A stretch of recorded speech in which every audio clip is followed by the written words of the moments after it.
Hello friends, good morning and I welcome you all in my channel HS preparation with Pradeep.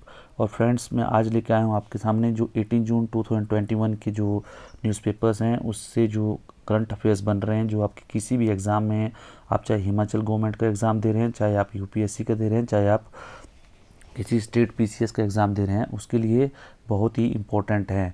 तो पहले मैं शुरू करूंगा फ्रेंड्स जो लोकल न्यूज़ हैं जो हिमाचल प्रदेश गवर्नमेंट के लिए, उसके बाद मैं नेशनल एंड इंटरनेशनल न्यूज़ जो है जो आपके UPSC and state PCS exam के लिए, लाइक एचएस एग्ज़ाम के लिए इंपॉर्टेंट है। तो फ्रेंड्स, लेट अस स्टार्ट।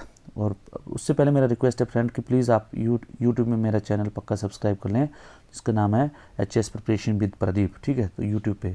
और फ्रेंड्स, लेट अस स्टार्ट। अभी जो आपका जो एक न्यूज़ है उसमें बता रहे हैं कि ऊना में हिंदुस्तान पेट्रोलियम भी खोलेगा डिपो। इसमें भी खोलेगा डिपो, इसका मतलब पहले ही ऊना में एक डिपो है किसी पेट्रोलियम कंपनी का, और वो है इंडियन ऑयल कॉरपोरेशन, ठीक है। इंडियन ऑयल कॉरपोरेशन का एक डिपो है, वो है ऊना के पेखू बेला में। और अभी जो दूसरा डिपो आ रहा है वो आ रहा है इसका हिंदुस्तान पेट्रोलियम कॉरपोरेशन का, ठीक है फ्रेंड्स। और ये जो है ये बता रहे हैं कि 70 एकड़ भूमि की तलाश, 70 एकड़ की भूमि में जो है 70 एकड़ की जो भूमि है उसको तलाशा जा रहा है, और 40 एकड़ भूमि पर ऑयल डिपो स्थापित किया जाएगा, और 30 एकड़ की भूमि पर पेट्रोल में मिलाए जाने वाला इथेनॉल का प्लांट स्थापित किया जाएगा। फ्रेंड्स, जैसे मैंने आपको पहले ही बताया था कि इथेनॉल जो मिक्सिंग है वो, इसके बारे में मैंने आपको पहले अपने करंट अफेयर्स में बता दिया है। आप प्लीज़, आप करंट अफेयर्स अगर आप मेरा करंट रेगुलरली फॉलो कर रहे होंगे तो आपको दिक्कत नहीं होगी कि इथेनॉल मिक्सिंग क्या है, इथेनॉल ब्लेंडिंग क्या है। ये जो अभी रिसेंटली जो है आपको एक प्योर फ्यूल देने के लिए, जो आपको पता है कि जैसे एनवायरनमेंट जो पोल्यूशन होता है उसमें जो जो फॉसिल फ्यूल होता है, पेट्रोल डीजल वगैरह, ये ज़्यादा पर्यावरण को दूषित करते हैं। उसी तरह जो एथेनॉल है एक बायोफ्यूल है, जो कि आपके जो बायो प्रोडक्ट हैं, जो आपके भोजन वगैरह है या लकड़ी वगैरह, उससे जो गले सड़े जो प्रोडक्ट हैं उससे बनता है, ठीक है। तो उससे जो है फ्यूल बनता है, और उसको जो कुछ मात्रा में मिक्स किया जाता है उसको, तो जिस मात्रा में मिक्स किया जाता है उसी के हिसाब से, जैसे इसको बनते हैं E20, E40, E60, E80, ठीक है। और जिसमें जिन व्हीकल्स में पूरा जो है ये एथेनॉल मिक्स होता है उसको E100 बोलते हैं, ठीक है। तो गवर्नमेंट ऑफ इंडिया का प्लान है कि 2025 तक जो है E80 या जो इथेनॉल का जो मिक्सिंग है E80 की, वो जो पूरा 2025 तक कर देंगे। उसके लिए जो इंजन्स वगैरह जो गाड़ियों के उसमें जो चेंजेस करनी पड़ेगी वो सब जो है किए जाएंगे, और उसके बाद जो एथेनॉल ब्लेंडिंग का वो काम शुरू हो जाएगा। तो फ्रेंड्स, ये जो अगर आप करंट अफेयर्स मेरे रेगुलरली फॉलो कर रहे हो तो आपको दिक्कत नहीं होगी, और वहीं पर आपको जो है इसको ये जो सीरीज़ है इसको जोड़ने में आसानी रहेगी। और फ्रेंड्स, आपको जो एग्ज़ाम में जो करंट अफेयर्स से जो भी टॉपिक आएगा आप उसको ईजिली जो है आप उसको क्रैक कर सकते हो। तो प्लीज़ आप जो भी जितने मेरे वीडियोज़ हैं उनको देखते रहें पीछे वाले। और जो दूसरी जो न्यूज़ आई है फ्रेंड्स, वो आई हुई है कि आपका जो सत्या नडेला है, जो भारतीय आंध्र प्रदेश के हैदराबाद के रहने वाले हैं, उनका जो है माइक्रोसॉफ्ट का, पहले वो सीईओ थे, चीफ एग्जीक्यूटिव ऑफिसर जिसको बोलते हैं, अभी जो है चेयरमैन जो नियुक्त कर दिया माइक्रोसॉफ्ट ने इनको। तो ये जो है आपको एक नंबर का क्वेश्चन कभी भी पूछा जाता है कि सत्या नडेला को अभी माइक्रोसॉफ्ट ने किस पद पर नियुक्त किया है, तो आप लिख सकते हैं कि ये जो है माइक्रोसॉफ्ट के अभी चेयरमैन बने हैं, ठीक है। और इससे पहले कौन थे, ये जो अब नडेला, जॉन थॉमसन जो है चेयरमैन थे, ये जो है जॉन थॉमसन की जगह लेंगे, और थॉमसन अब जो है इंडिपेंडेंट डायरेक्टर रहेंगे, ठीक है फ्रेंड्स। और एक और जो न्यूज़ आया फ्रेंड्स, स्वां में एनजीटी ने डाला डेरा। इसमें मेरे को कुछ ये नहीं है, एनजीटी और नेशनल ग्रीन ट्रिब्यूनल वो जिसको बोलते हैं, ठीक है। ये पर्यावरण से जितने भी जो इश्यूज़ हैं उससे रिलेटेड जो है ये एक संस्था है, ये इसको देखती है कि कहीं पे भी आपने देखा कि अगर कहीं पर्यावरण को नुकसान हो रहा है तो उसको एनजीटी जो है अपना सू मोटमल अपने आप के देख लेती है, अपना केस अपने आप टेक ऑफ कर लेती है। कोई आप जो एनजीटी में आप जाके कंप्लेंट कर सकते हैं अगर कहीं आपको लगता है कि पर्यावरण का कोई नुकसान कर रहा है तो। लेकिन इसमें जो स्वां रिवर है, स्वां रिवर जो है, स्वां रिवर आई हुई है, और जो इसमें बहुत ज़्यादा इसका बहुत ज़्यादा माइनिंग वगैरह होता है यहाँ पे, और उसकी वजह से जो है यहाँ पे चैनलाइजेशन, और इसकी वजह जो है इसको ऊना का सोरो भी बोलते हैं, ठीक है। और इसके जो है बहुत ज़्यादा नुकसान हो रहा है पर्यावरण में, पर्यावरण का इसकी जो माइनिंग की वजह से। तो इसलिए ये जो है एक ब्यास नदी की एक सहायक नदी है, तो ये आपको क्वेश्चन किसी भी तरीके से पूछा जा सकता है। तो फ्रेंड्स, ये जो मैंने 3-4 लाइनें आपको बताई ये आप याद रखिए, इससे जो आपको एग्ज़ाम में आ सकता है। उसके बाद फ्रेंड्स एक बहुत ही इम्पोर्टेंट जो आई है न्यूज़, और मेरे लिए मेरी तो बहुत पेट न्यूज़ है, गद्दी नस्ल के कुत्तों के संरक्षण को कसरत। ठीक है फ्रेंड्स, ये जो गद्दी नस्ल के जो कुत्ते हैं ये जो है हिमाचल में ये अभी बोलते हैं कि ये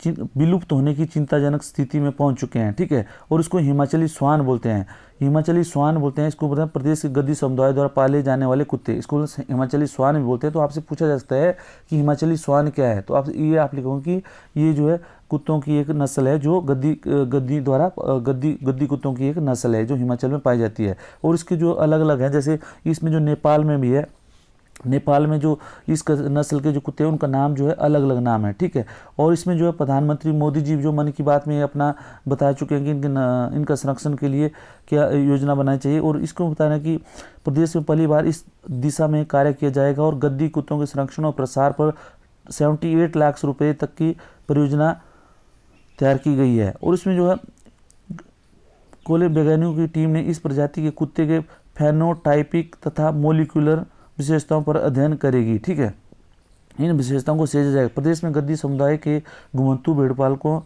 द्वारा इस प्रजाति के पाले जाने के कारण इसे समुदाय के नाम से पहचान मिली है। वहीं तेंदुओं से देखो फ्रेंड्स, ये बहुत इंपॉर्टेंट है, तेंदुओं जैसे वन प्राणी से लड़ने की क्षमता रखने के कारण ही इसे इंडियन पैंथर हाउंड के नाम से जाना जाता है। तो ये भी आपको क्वेश्चन पूछा जाता है कि इंडियन पैंथर हाउंड के नाम से किसको जाना जाता है, तो आप बोलते हैं कि गद्दी डॉग्स को। ठीक है, गद्दी डॉग्स को या गद्दी डॉग्स का दूसरा नाम क्या है, इंडियन पैंथर हाउंड। ठीक है, क्योंकि ये जो है हिमालयन जो आपको तेंदुआ है, जो तेंदुआ का भी शिकार कर दिया जाता है। ठीक है, और इसको जो ऊंचाई जो 20 से 27 सेंटीमीटर और वजन जो है इनका 35 से 45 किलोग्राम का होता है। और हिमालय क्षेत्र Nepali sheep dog, Nepali hill dog, ये जो है नेपाल में पाए जाते हैं। ठीक है, इनकी जो नेपाली नस्ल है उसको बोलते हैं नेपाली हिल डॉग और नेपाली सिप डॉग।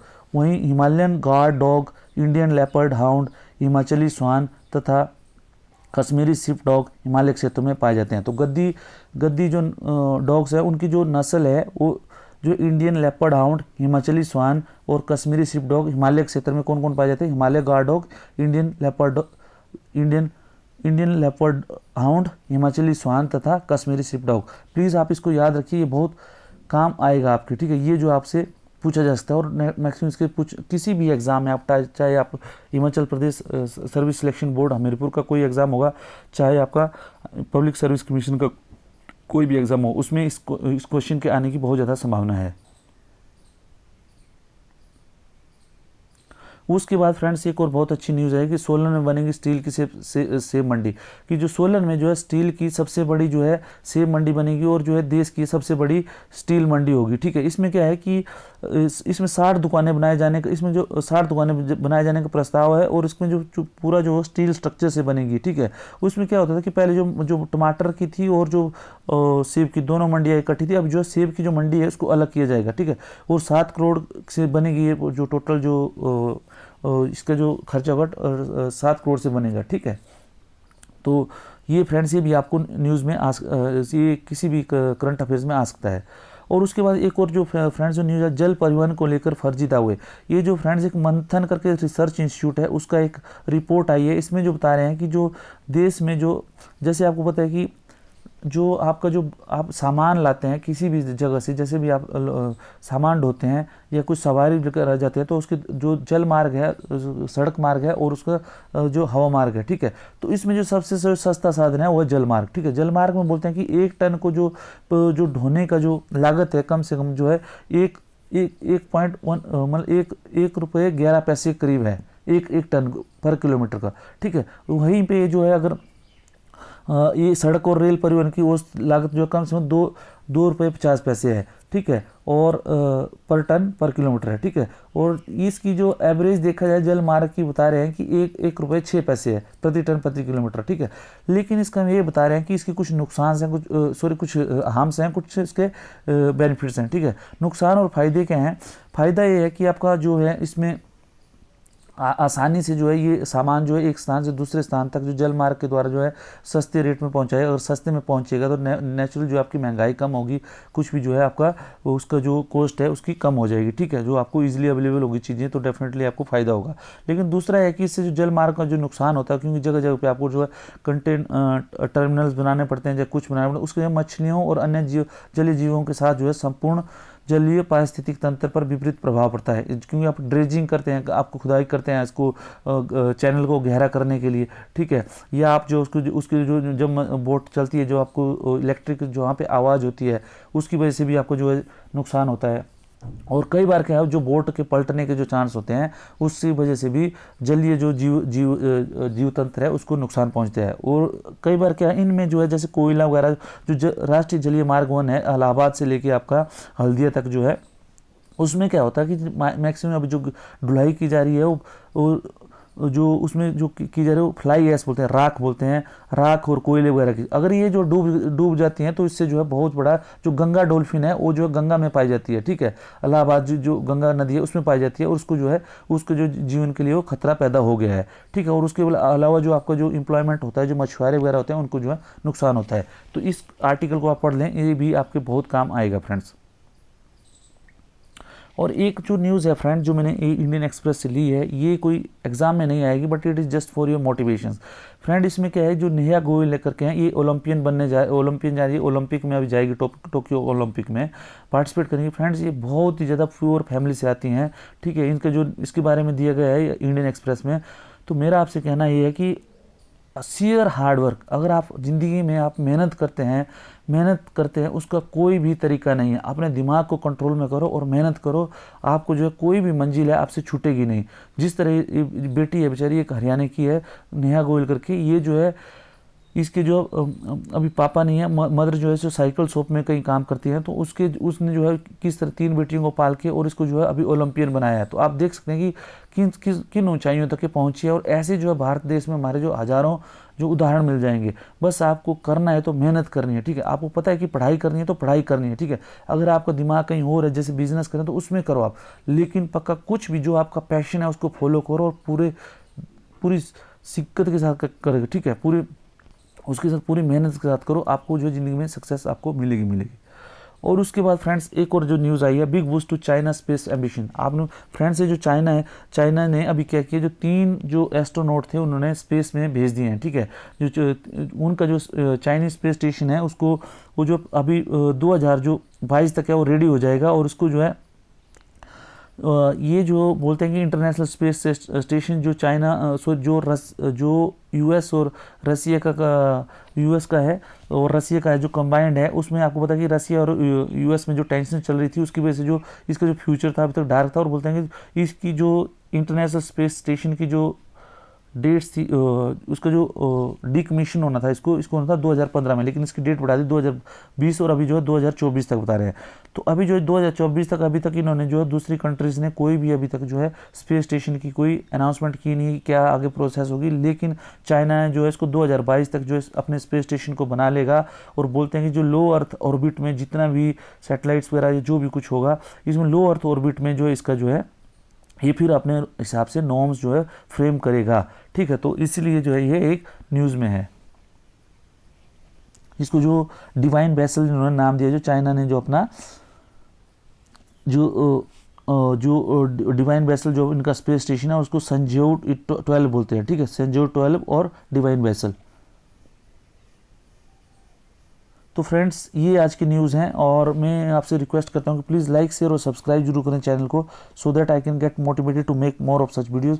और फ्रेंड्स अगर जो एग्ज़ाम की अगर आप तैयारी कर रहे हैं तो मैंने उसके लिए एक होलिस्टिक जो कोर्स है, पूरा जो एग्ज़ाम से रिलेटेड कोर्स है, मैंने पूरा अपने यूट्यूब चैनल पर डाला हुआ है, आप उसको फॉलो कीजिए। डेफिनेटली आपका कोई चांस बनता नहीं है कि आपका कोई एग्ज़ाम क्लियर नहीं होगा, प्रोवाइडेड कि आप जो उस चैनल के जितने वीडियोज़ हैं आप उसको देखें, फिर देखना आपका जो है कितना आपका लेवल जो है चेंज होता है। तो प्लीज़ आपको उसको ऑनेस्टली फॉलो करना। Thank you friends.